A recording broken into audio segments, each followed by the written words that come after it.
Mga kalalakihan na nagbihis pambabae, muli na namang nagpasaya sa 92nd Aguman Sanduk Festival sa Minalin, Pampanga. Tunghayan sa report.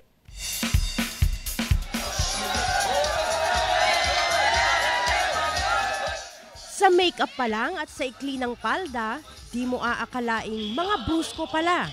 Ito ang naging eksena ng mga kalalakihan sa taunang selebrasyon ng Aguman Sanduk o Fellowship of the Ladle sa Minalin, Pampanga.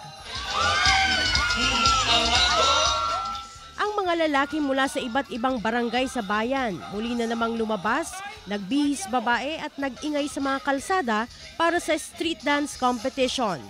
May mga nag-pink tube at palda.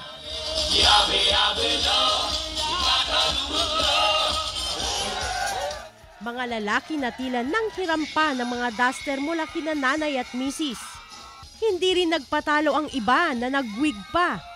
Bata man o matanda, game na game sa pagsayaw sa kalsada. Ito na ang ika-72 taon ng tradisyon na sinasabing nag-umpisa pa noong 1930s. Ayon sa mga taga-Minalin, ito umano ang naisip na paraan ng mga kalalakihan para aliwin ang mga asawa at kababayan nila sa gitna ng taggutom o tagtuyot noong 1930s.